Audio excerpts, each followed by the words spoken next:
हम इसमें कर रहे थे मेटल्स के ओक्यूरेंस, मेटल कहाँ कहाँ पर प्रेजेंट होती है और कहाँ मिलती है। तो सबसे बात करते हैं पॉइंट है अपना ओक्यूरेंस ऑफ मेटल्स। ठीक है, मेटल्स की बात करें तो मेजर सोर्स होता है इसका अर्थ। कौन होता है? अर्थ। सबसे ज्यादा कहाँ पर पाई जाएगी? अर्थ के अंदर। तो हम करते हैं major source, major source of metals वो है अर्थ क्रस्ट। अर्थ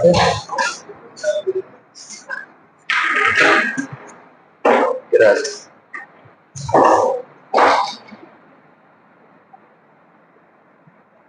ठीक है। सेकंड, कुछ सी वाटर होते हैं जो समुद्र, उसके अंदर भी क्या पाया जाता है? ये भी बनाता है कंटेन सोल्यूबल सॉल्ट, जैसे NaCl, MgCl2 एक्सेट्रा। ठीक है। आप बात करते हैं जो मेटल्स होते हैं वो किस तरह पाए जाते हैं। जब हम बात करें मेटल्स की, कुछ पाई जाती हैं नेचुरली पाए जाते हैं जिनको बोलते हैं मिनरल्स, और जो मिनरल्स के साथ कुछ जुड़ी हुई चीजें पाई जाती हैं, जैसे मिनरल्स को निकालते हो उसके साथ कुछ मेटल जुड़ी होती हैं जो यूजफुल होती है, उनको बोलते हैं ओरीज। ठीक है। तो फर्स्ट है अपना minerals. What is mineral? Minerals तो ये क्या हो सकता है? एलिमेंट भी हो सकता है, एलिमेंट्स, या फिर कंपाउंड हो सकता है, compounds occur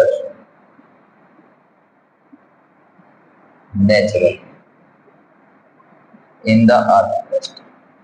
जो अर्थ से नेचुरली निकाले जाते हैं वो कहलाते हैं मिनरल्स। ठीक है। द अर्थ क्रस्ट वो कहलाते हैं मिनरल्स, और इसके साथ या मिनरल्स के साथ जुड़ी हुई कुछ मेटल्स होते हैं वो कहलाते हैं ओरीज। ठीक है। ओरीज क्या होती है? The minerals. अब कुछ मिनरल्स होते हैं जो कंटेंस करते हैं पर्टिकुलर मेटल को। Minerals contains very high percentage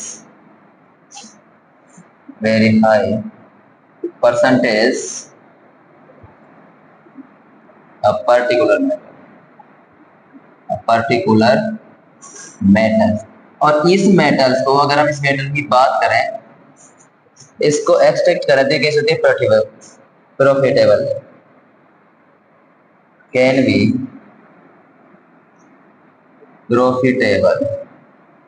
profitably extract from it। इसको निकालना कैसे होता है? प्रॉफिटेबल होता है, और इसको ये कहलाते हैं मिनरल। क्या कहलाए? कोल्ड ओरीज। ठीक है, ये कहलाते हैं ओरीज। क्या तो समझ गया? फर्स्ट, अर्थ जो मेटल्स कहाँ पाई जाएंगी? अर्थ क्रस्ट में। मेजर सोर्स क्या होता है इनका? Earth crust. और क्या बनाते हैं? कुछ सी वाटर के अंदर मिलती है, जैसे NaCl और MgCl2। ठीक है। इसके बाद मिनरल्स कैसे होते हैं? ये एलिमेंट या कंपाउंड होते हैं जो नेचुरली किसके अंदर पाए जाते हैं? अर्थ क्रस्ट में नेचुरली पाए जाते हैं। ठीक है, जिनको नेचुरली निकाला जाता है। इसके बाद आती है ओरीज। जो ये मिनरल्स होते हैं, ये मिनरल्स के साथ जुड़ी होती है कुछ मेटल्स। ठीक है, जिनको अगर मिनरल से सेपरेट करें तो कैसे प्रॉफिट देती है या यूजफुल होती है, वो कहलाती है ओरीज। ठीक है। अब इसके बाद आता है अपना इनको एक्सट्रैक्ट करना, यानी इनको अब है मेटल को एक्सट्रैक्शन ऑफ मेटल्स। अपना मेटल्स को एक्सट्रैक्ट करना है, निकालना है, फिर करना क्या? मेटल्स को जब शेयर करते हैं तो इसको रिएक्टिविटी सीरीज डालो, कितने पे बांटा था हमने? 3 पर। कौन से? हाई रिएक्टिव, और उसके बाद मिड रिएक्टिव और लो रिएक्टिव।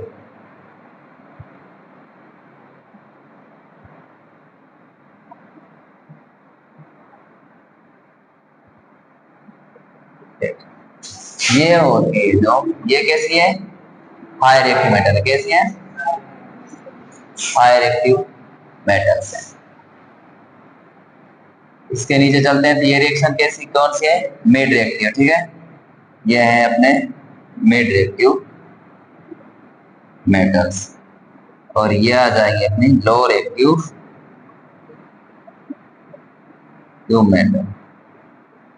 अगर हम बात करें हाई रिएक्टिव मेटल, ये कभी भी किस फॉर्म में, फ्री स्टेट में नहीं मिलती है, किसी ना किसी मेटल के साथ मिलेगी। तो इसमें लिख सकते हैं हम do not found in free state, in free state. और इनका एक्सट्रैक्शन किया जाता है वो इलेक्ट्रोलाइसिस द्वारा, एक्सट्रैक्शन बाय इलेक्ट्रोलाइसिस, ठीक है। ये होती है जो ये पाई जाती है occurring in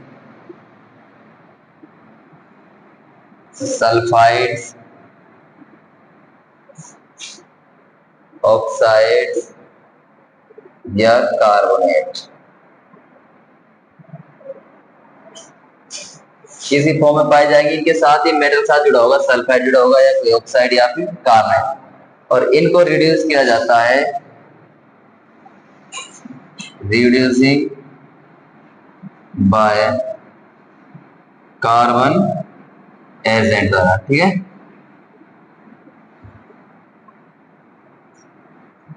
तो ये मिलती है हमको occurs in free state, in free state, ठीक है। फ्री स्टेट में मिलती है। दूसरा, या फिर वो हम बोल सकते हैं कैसे होती है, नेटिव नेचर होती है, ये फ्री स्टेट में मिलती है। नेटिव मीन्स होता है फ्री, के साथ कोई दूसरे एक क्या किसी साथ रिएक्शन कैसे करते हैं, बहुत कम कर देते हैं, कैसे मिलती है, फ्री मिलती है। इनके साथ और ही होते हैं जो बहुत कम मिलती है, ठीक। तो अब इनको स्टेप बाय स्टेप, यानी हाई रिएक्टिव लो रिएक्टिव सब किस तरह निकाला जाता है वो देखते हैं स्टेप्स इनके। देखो, और इसे concentration of metal, concentration of metal, ठीक है। इसको किसमें डिवाइड किया गया है, 3 पार्टों में। पहला है high reactive, high by electrolysis process द्वारा निकालते, ठीक है। और उसके बाद क्या मिलती है हमको, प्योर मेटल। नेक्स्ट आते हैं, ये होते हैं low reactive, low reactive metals, और ये पाई जाती है 2 फॉर्म में। एक के साथ क्या मिलेगा, कार्बोनेट, दूसरे के साथ सल्फाइड, कार्बोनेट और सल्फाइड और इस, ठीक है। कार्बोनेट को हम किस प्रोसेस से अलग करते हैं, कैल्सिनेशन से। किससे, कैल्सिनेशन, यानी कार्बोनेट से मेटल ऑक्साइड में चेंज करने के लिए जो प्रोसेस यूज करते हैं होता है कैल्सिनेशन। कौन होता है, कैल्सिनेशन। जबकि सल्फाइड की बात करें, सल्फाइड से कौन सा होगा, रोस्टिंग,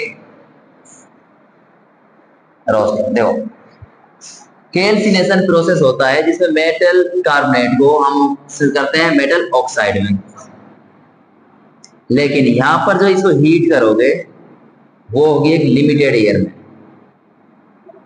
लिमिटेड एयर के अंदर। बट रोस्टिंग के अंदर क्या होता है, इसमें भी हीट किया जाता है और इसको ऑक्साइड में चेंज किया जाता है, बट यहां पर होती है एक्सेस एयर, यानी अनलिमिटेड एक्सेस एयर।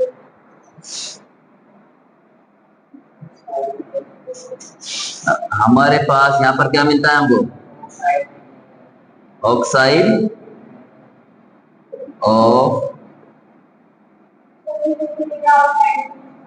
मैं लिख रहा हूं,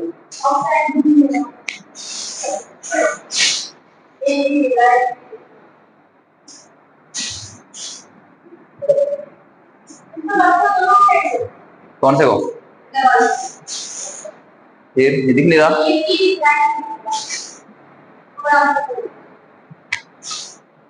अब तो दिखेगा ऑक्साइड, ठीक है।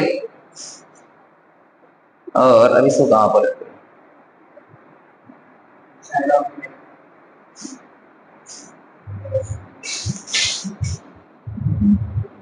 याद है?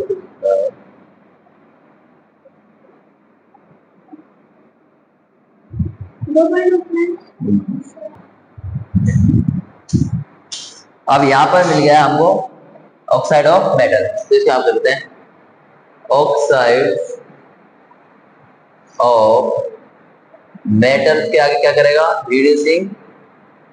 अब यहां से ऑक्साइड से किसको निकाला जाएगा? मेटल को। रिड्यूसिंग ऑफ मेटल, और मेटल को निकालने के बाद इसका हो जाएगा प्योरीफाइंग ऑफ मेटल।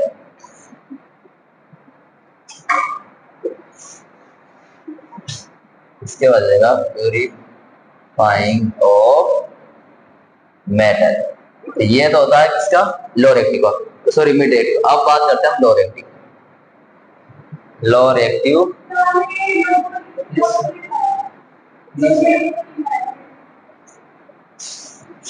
तो ये है मिड रेक्टिव, ठीक है। लो रेक्टिव किसमें पाया जाएगा? सल्फाइड के, इसके साथ मिलेगा सल्फाइड।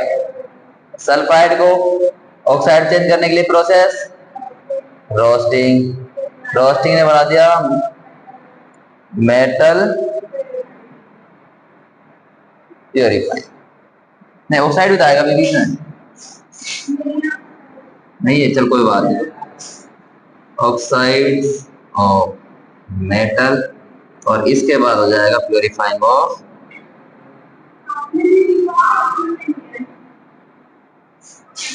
लो। भैया तुम पूछ रहे हो, अब क्या जाएगा? प्योरीफाइंग ऑफ मेटल, इतना ही था। अब इसके बाद हमने करते थे 3 स्टेप। 3 स्टेप कौन कौन से थे? ये एक बार रख देता हूं।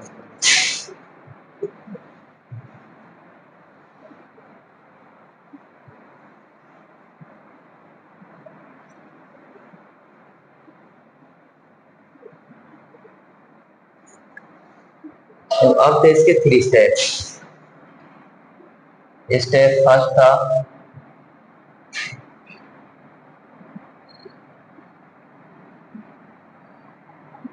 एनरिचमेंट ऑफ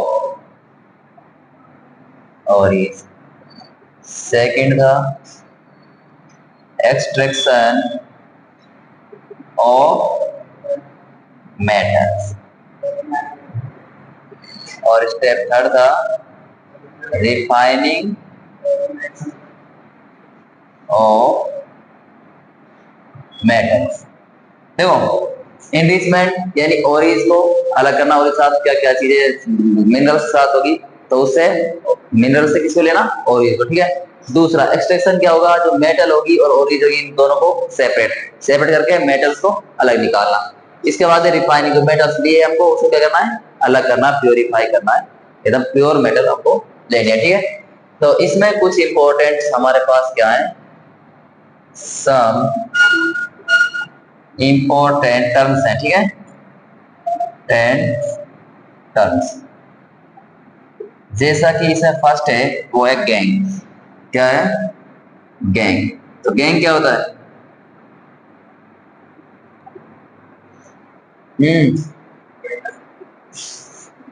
ये क्या होता है? लार्ज अमाउंट में क्या होते हैं? लार्ज अमाउंट ऑफ इम्प्योरिटीज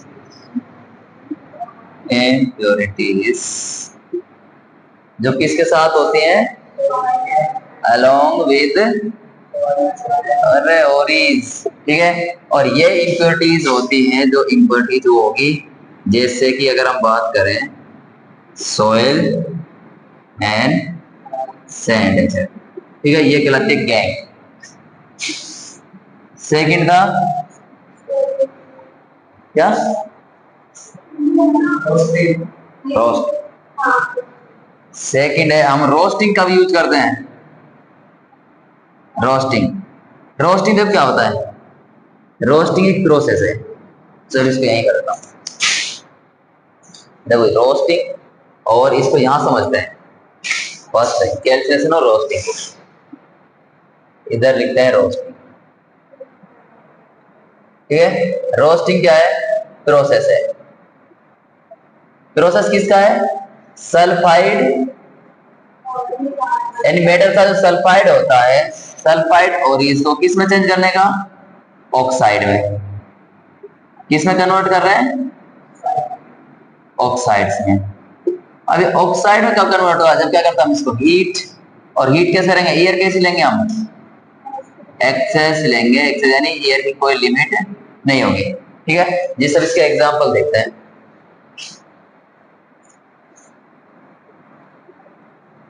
देखो अगर एग्जांपल की बात करें हम, जैसे HGS, ठीक है। आप ये रिएक्शन करवाओगे, इसको गर्म करोगे, किससे कराओगे भाई, जब भी हम जलाने की बात करते हैं क्या हीट करने की बात, किस रिएक्शन चलाते हैं, ऑक्सीजन से, ठीक है। तो करो O2, तो ये क्या बनाएगा, HgO प्लस SO2, ये बनाएगा HgO प्लस SO2। यहाँ 3 लगाओगे, बैलेंस करोगे, ठीक है। तो ये 3 हो गए, ऑक्सीजन S1 है, बैलेंस, बैलेंस है अनबैलेंस है, 6 हो गया ना पर, तो नहीं हुआ तो यहाँ भी 2 लगा दो, यहाँ भी 2 लगा दो, और अब हुआ है, ठीक है, हो गया। अब इसमें क्या करोगे, अब इसके बाद बात करते हैं, अगर तुम्हें SO2 या HgO को अलग निकालना है, इसको और प्योरीफाई करना है, तो क्या करोगे, ऑक्साइड से निकलेगी मेटल, तो वो कैसे निकलेगी, देखो अब हमारे पास क्या है, HgO प्लस, या फिर इसको क्या करोगे, अब हीट करोगे, यहाँ भी हीट कर रहे हैं, ठीक है। हीट करोगे किस में बदल जाएगा, Hg प्लस O2 में, यहाँ पे 2 लगा दो, और यहाँ पे 2, ये हमको मिल गई यहाँ पर मरकरी, मरकरी मेटल मिल गई, तो इस तरह होता है, ठीक है। दूसरा है कैल्सिनेशन, हाँ सॉरी ये सेकंड था, अब थर्ड है अपने पास कैल्सिनेशन। कैल्सिनेशन में क्या होता है, कोई भी कार्बोनेट है, ठीक है, ये भी क्या है, प्रोसेस है, प्रोसेस जिसमें क्या होता है, मेटल साथ कोई कार्बोनेट जुड़ा हो, तो इसमें क्या जुड़ा होगा, कार्बोनेट, कार्बोनेट से मेटल को किस में चेंज करना है, ऑक्साइड में, और ऑक्साइड में कन्वर्ट करने का प्रोसेस, कार्बोनेट को ऑक्साइड में कन्वर्ट करने का प्रोसेस कहलाता है कैल्सिनेशन, ठीक है। तो हमने इसको चेंज करा ऑक्साइड में, बट ऑक्साइड में कब होगा, जब इसको क्या करेंगे हम, हीट, जब हीट करोगे कैसे करोगे, लिमिटेड एयर के अंदर, ठीक है, उसमें ज्यादा एयर नहीं, लिमिटेड होगी, ये किससे हो जाएगा, एयर के अंदर। अब जैसे हमारे पास इसका एग्जांपल ले लेते हैं, ZnCO3, अब इसको जब हीट करोगे तो किस रिएक्शन करवाओगे, O2 से, O2 से क्या बनेगा, ZnO प्लस CO2, ZnO क्या है, ऑक्साइड है, मेटल ऑक्साइड, ये जिंक ऑक्साइड हो जाएगा, जिंक ऑक्साइड, ठीक है। और ये क्या आता है, पर जिंक कार्बोनेट, ठीक है। अब हमें यहाँ पर ऑक्साइड मिल गया, लेकिन अब क्या लेना तुमको, यहाँ से ऑक्साइड से मेटल लेने, तो क्या करवाओगे, इसकी दोबारा से करवा देंगे, ZnO, तो इसको क्या करोगे, हीट करोगे, तो किस में बदल जाएगा, Zn प्लस O2 में, तो यहाँ पर 2 लगा दो, यहाँ पर एक हो जाएगा बैलेंस, और ये तो हमें मिल जाएगी मेटल, कौन सी, जिंक। ये था कैल्सिनेशन। रोस्टिंग समझ आया, रोस्टिंग क्या होता है, रोस्टिंग प्रोसेस है सल्फाइड ओरीज को, और यहाँ पर है कार्बोनेट ओरीज, ठीक है, और इसमें कन्वर्ट करना ऑक्साइड में, कब करोगे, कैसे करोगे, हीट से, और हीट किसमें होगी, एक्सेस एयर, स्ट्रांगली हीट करोगे, बट एक्सेस एयर इसमें जो एयर होगी वो ज्यादा होगी। इसका अपोजिट आ जाता है कैल्सिनेशन, इसमें क्या होता है, कार्बोनेट ओरीज होती है, कार्बोनेट ओरीज को ऑक्साइड में बदलने के लिए हमको क्या करना होगा, उसको हीट, बट किसमें, लिमिटेड एयर के अंदर, ठीक है। जैसे एग्जांपल ZnCO3 प्लस O2 किस बदल गया, ZnO प्लस CO2 में, अब ZnO को दोबारा से जब हम हीट करते हैं तो हमको क्या मिलती है, जिंक। अब रिडक्शन, रिडक्शन में क्या होता है, ये मेटल ऑक्साइड को रिड्यूस करता है इनटू मेटल्स के अंदर, ठीक है। मेटल ऑक्साइड किस रिड्यूस करेगा, मेटल में, लेकिन किसके थ्रू, बाय कार्बन एजेंट। किसके थ्रू करेगा, कार्बन एजेंट। हाँ, मेटल ऑक्साइड की बात करते हैं, ZnO प्लस C, ये क्या बनाएगा, Zn प्लस CO2। तो हमको मेटल ऑक्साइड किसमें मिल गया, मेटल किसके अंदर मिल गया, मेटल ऑक्साइड, ठीक है। जैसे HgO प्लस C किसमें चेंज होगा, ये भी क्या है, मेटल ऑक्साइड, मर्क्यूरी ऑक्साइड है, तो ये क्या बनाएगा, Hg plus CO2।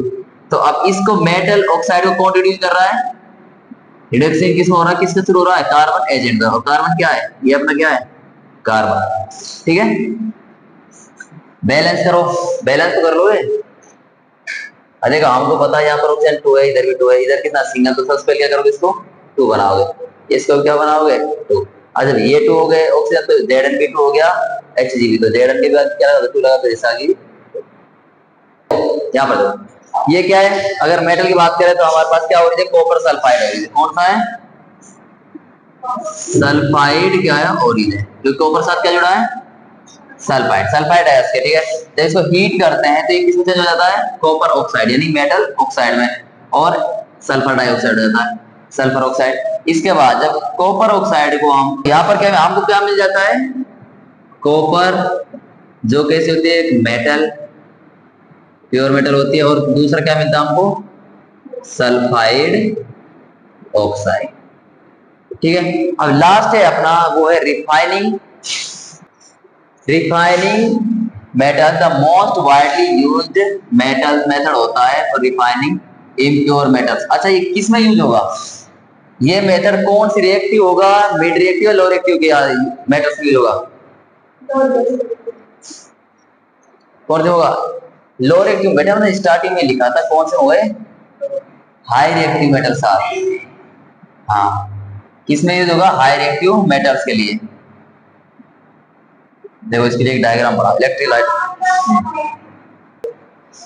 Refining of metal है कैसा बेटे, मोस्ट वाइडली यूज मेथड है किसके लिए, रिफाइनिंग ऑफ इम्प्योर मेटल से मेटल, प्योर मेटल प्राप्त करने का, ठीक है। कौन सा है, इलेक्ट्रोलाइटिक रिफाइनिंग। इसमें क्या होता है, 2 रोड होते हैं, एक इम्प्योर होती है, दूसरी प्योर। एंड कैथोड कैसी होगी, सॉरी एनोड कैसी मेटल होगी, इम्प्योर। अब हम बात करते हैं कॉपर सल्फेट से, यानी कॉपर मेटल ले रहे हैं, तो एनोड, एनोड मेटल होगी कैसे होगी, इम्प्योर। कैथोड कैसे होगी, प्योर मेटल। एक कैसे होगी, इम्प्योर, दूसरी प्योर, तो ठीक है। और एक हमने सॉल्यूशन ले लिया जिस मेटल का है, वो हम यहाँ पर कॉपर की बात कर रहे हैं, तो किसका लिया, कॉपर सल्फेट का। जब हम इसमें इलेक्ट्रिसिटी पास कराते हैं इस सॉल्यूशन के थ्रू, तो इससे तो जितनी भी प्योर मेटल होती है वो किस पे जमा हो जाती है, कैथोड पर। तो हमको कैथोड पर कौन सी मेटल मिल जाएगी, प्योर कॉपर मिल जाता है, ठीक है। इसमें देखो एनोड इम्प्योर कॉपर, ठीक है, ये कैसी है, इम्प्योर है। कैथोड कैसा है, प्योर मेटल, कॉपर की मेटल ले रखी है। जब हम इसमें इलेक्ट्रिसिटी पास कराते हैं तो जो कॉपर की इसके अंदर कॉपर होती है इस मेटल पे, वो किस पर जाती है, इसकी कॉपर किस में जम जाएगी बेटे, एक कैथोड पर आ गए। तो इसलिए हम जो कैथोड जो मिलेगी वो कैसी मिलेगी, एकदम प्योर मेटल। तो रिफाइनिंग किस हो जाएगी, इम्प्योर से प्योर। यहाँ पर इम्प्योर है, ये पे कौन सी हुई, प्योर, ठीक है। तो इलेक्ट्रोलाइटिक क्या है, सॉल्यूशन होता है जो यहाँ पर कौन सा है, एसिडिफाइड CaSO4 सॉल्यूशन है, कॉपर सल्फेट का सॉल्यूशन। जब इसमें से इलेक्ट्रिसिटी पास कराते हैं तो जो इम्प्योरिटीज होती है, यानी इम्प्योर मेटल से कॉपर होगी, वो तो कहाँ जाएगी, कैथोड जमा हो जाएगी। और जो इसकी अशुद्धियां होती है, इम्प्योरिटी, जो कहाँ जमा हो जाएगी, इसके बॉटम में, एनोड के बॉटम में। और ये एनोड के बॉटम में जो इम्प्योरिटी जमा होती है उनको बोलते हैं एनोड पंख या एनोड मड। क्या बोलोगे, एनोड मड। और मड से तो समझ रहे हो क्या होता है, अशुद्धियां, इम्प्योरिटीज। मड मतलब कीचड़ होती है ना। लाइटिक प्रोसेस, ठीक है, किसको इम्प्योर मेटल से प्योर मेटल प्राप्त करना है। इसमें देखो फर्स्ट पॉइंट देखो, on passing the current through the electrolytic. Electrolytic क्या है, इसमें पासिंग करोगे किसके द्वारा होगा, दोनों रोड एनोड और कैथोड द्वारा, ठीक है। तो pure metal from the anode, जो एनोड पे जो यहाँ पर प्योर मेटल होगी, ठीक है, वो डिजोल्व हो जाएगी किसमें, इस सॉल्यूशन अंदर। जैसे ये आ गई डिजोल्व हो गई इम्प्योर मेटल, लेकिन जितने अमाउंट में इसमें से इम्प्योर मेटल से प्योर मेटल आ रही है, उतनी प्योर मेटल किस में डिपॉजिट हो जाएगी, कैथोड पर। into the electrolyte is बाद an equivalent amount of the pure metal from the electrolyte is deposited on the cathode, किस पे जमा हो जाएगी, इस सॉल्यूशन के अंदर से किस पे जमा हो रही है, कैथोड पर। एंड द सोल्यूबल इम्प्योरिटीज, जो किसमें घुलनशील होती है, जो इम्प्योरिटीज अशुद्धियां होंगी, जो सोल्यूबल के जो सॉल्यूशन के अंदर घुल सकती हैं, वो इसके अंदर क्या चली जाएंगी, घुल जाएंगी। बट जो इनसोल्यूबल इम्प्योरिटीज होती है, वो कहां से डाउन हो जाती है, एनोड के नीचे, settle down at the bottom of the anode, anode के नीचे यहाँ पर बॉटम में जमा हो जाती है, और ये कहलाती है एनोड मड, ठीक है।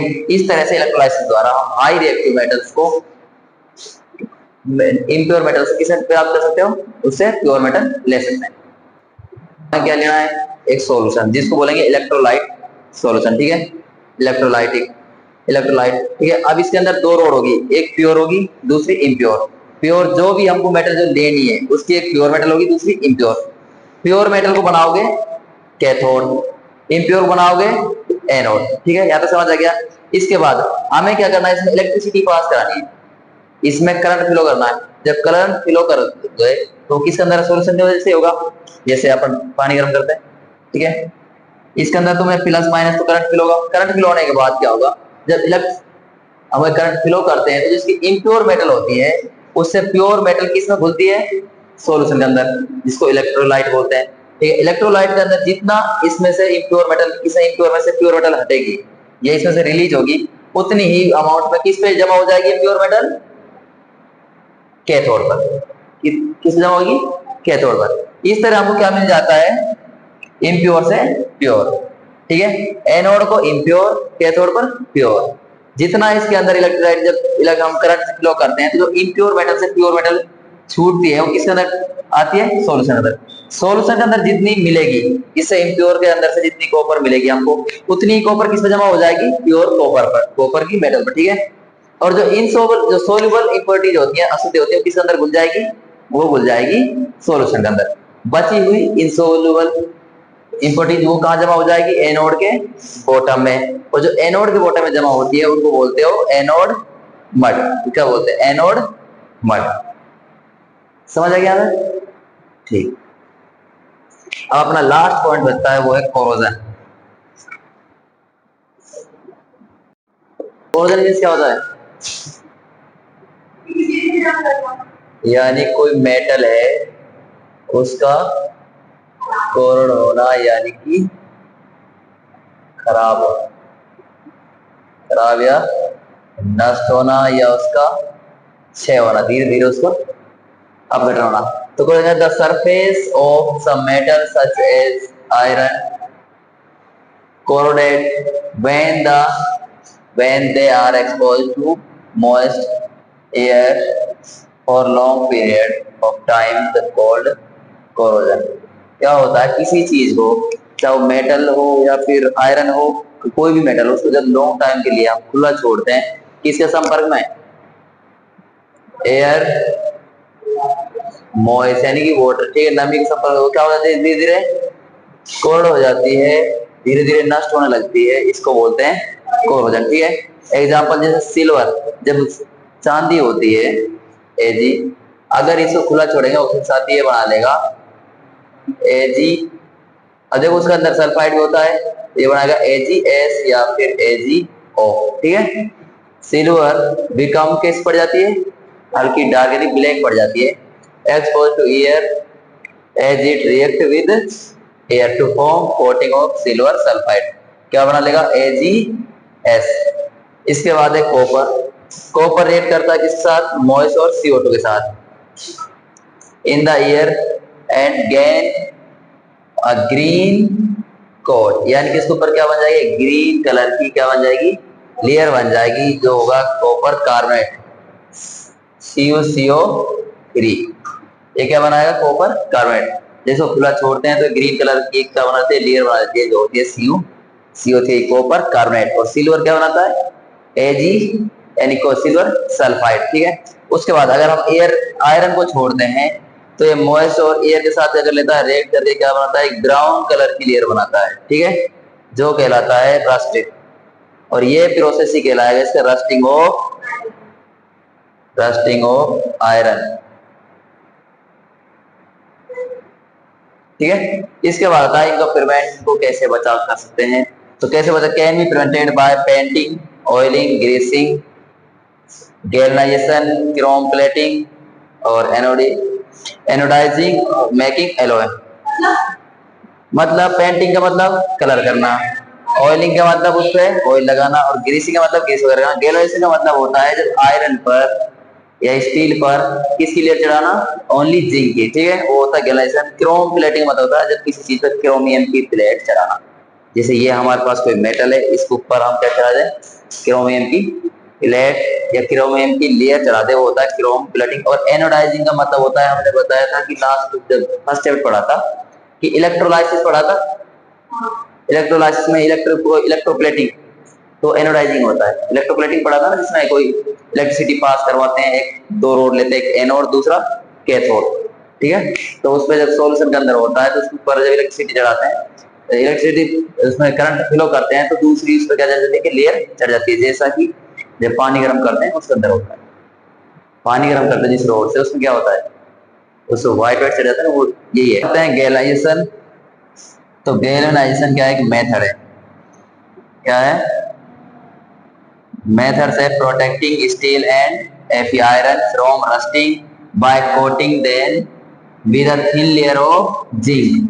यानी कि कोई मेटल, अगर हम बात करें स्टील और आयरन की, तो इनके ऊपर क्या चढ़ाते हैं, थिन लेयर किसकी, जिंक की। जिस प्रोसेस में चढ़ा जाता है वो मेथड कहलाता है गैल्वेनाइजेशन। और इसको क्यों चढ़ाते हैं, क्योंकि इससे बचाते हैं रस्ट होने से, इनको कोल्ड होने से बचाया जाता है। एलॉय क्या होती है, मिश्र धातु होती है एलॉय। देखो, an alloy homogenous mixture of two और मोर metals और metals and non metals। Alloy क्या होते हैं, दो या दो से अधिक मेटल्स या फिर मेटल और नॉन मेटल मिलकर क्या बनाते हैं, नई जो मेटल बनाते हैं वो कहलाती है अलॉय, ठीक है। Metal is known as alloy. अब इससे कुछ आज बात करते हैं एलॉय का जो मेल्टिंग और बॉइलिंग पॉइंट होगा, मेटल से ज्यादा होगा कम होगा। जो एलॉय होती हैं इनका, ये दोनों को मिक्स होती हैं, मेटल मेटल या मेटल नॉन मेटल, तो इनका बॉइलिंग पॉइंट होगा, या आप बॉइलिंग कर लो, मेल्टिंग कर लो, तो कैसा होगा, कम या ज्यादा, कम होगा ना, क्योंकि दो मेटल से मिक्स होती है, वो पिघला कर बनाया जाता है, कैसे कम होता है, ठीक है। Metal known as alloy. अब है मरकरी का एग्जांपल कर लेते हैं। मरकरी जो एलॉय है, इधर लिखो एलॉय, उसका नाम है amalgam. Amalgam alloy is homogeneous mixture होता है टू और मोर मेटल के, या फिर मेटल और नॉन मेटल मिल क्या बनाती है, एलॉय बनाती है, ठीक है।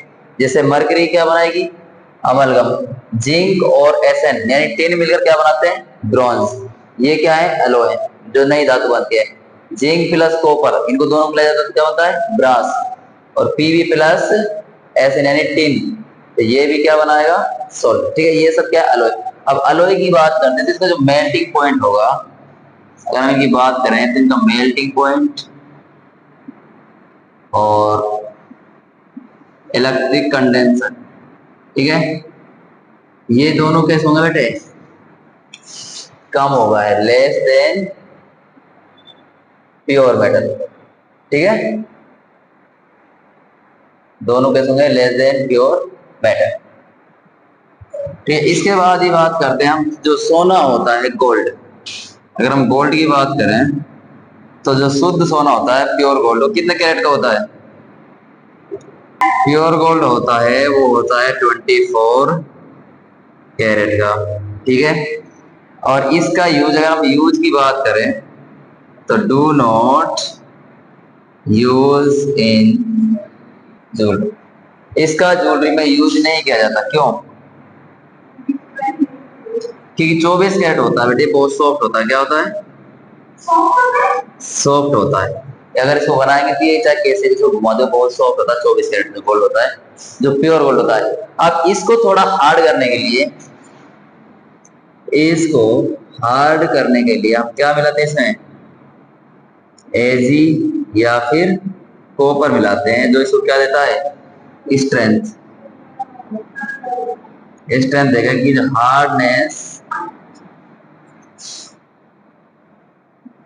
हार्डनेस प्रोवाइड करता है। ठीक है, और ये कितना परसेंट मिला जाता है? 2%।